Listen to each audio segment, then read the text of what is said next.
Minister of Tourism from Jamaica, and I'm here at the marketplace to further enhance Jamaica's brand and the relationship with the tradesmen and the stakeholders and the partners across the globe who come here to do business.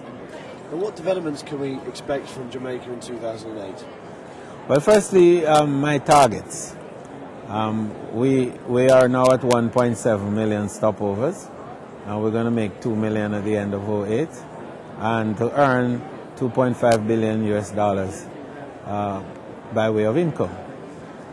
We also want to expand our product lines, differentiation, and to build greater and more significant attractions. Can you tell me about the rooms, the hotel rooms that are coming online, where they're coming online exactly?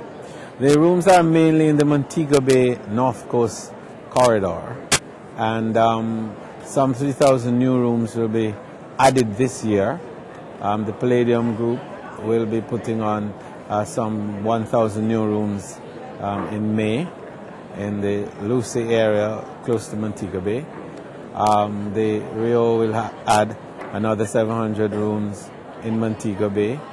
Palmyra, which is a high-end operation, a more luxury condominium type, will be putting in 300 new rooms. In fact, 300 of 643, which will come on stream in total by early 2009.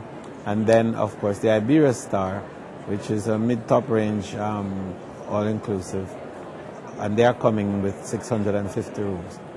So, although we're looking at just about 3,000 new rooms on that corridor.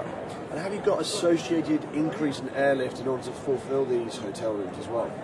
Well, what is happening is that we're working very closely, and I must say this, that we had a Jamaica Vacations company, which was mothballed. We are restoring that and putting budget to it so that there can be seat support for charters and tour operators, particularly out of Europe, which is going to be a great area of emphasis.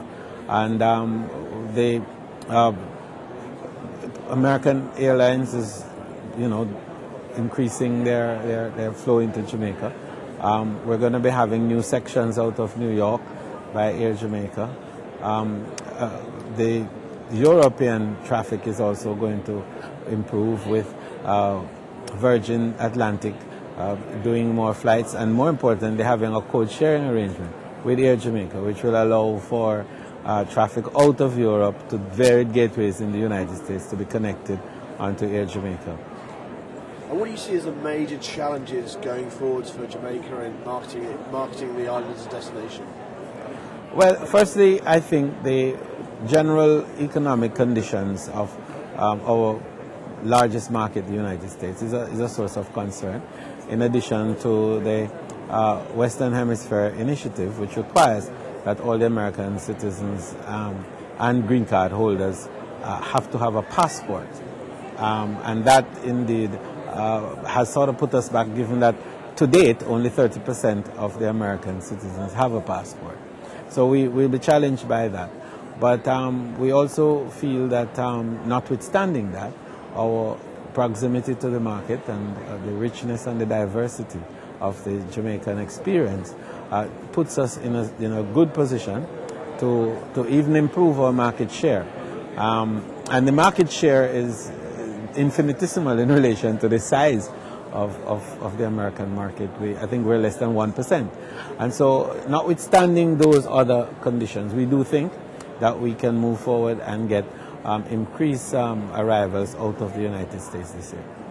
When you talk about product differentiation, can you talk more about that and how you are differentiating the Jamaica products? Well, product differentiation is very important too, because one has to bear in mind that there is a movement away from the traditional Sans and C and the other S's that go with it, right? And people are moving also now to niche and to special interests and to lifestyle and to luxury, high-end, luxury and sports and in the gaming and entertainment. And so we are going into all of those areas as well. Can you talk more about what's going on with Falmouth? You know, the whole opening up of a new port. You know, what do you think that's going to bring to the picture? Yes, cruise tourism for us is one of the growth areas of the industry. And we are taking steps to improve the infrastructure in Jamaica to advance Jamaica's premier position in the Caribbean as far as cruise is concerned. And Falmouth is going to be the signature statement for cruise port facilities in the region.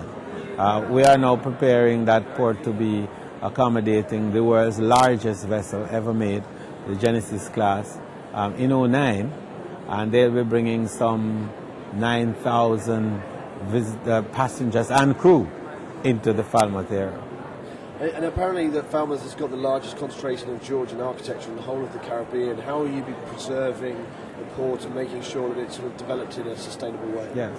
Well, we're working in partnership with one of the cruise lines to do extensive restoration work and to create shopping experiences along the Georgian architectural mode. And we feel that that will provide very exciting opportunities, not only for the community of Falmouth to sort of get into its own and to reclaim the richness of its own heritage, but will provide an opportunity for investment in that area by huge brands in terms of shopping. And we want to see some of those brands, the Fendis and the Gucci's and so on, coming into the Falmouth area. Thanks very much. Thank you. Okay. That's brilliant.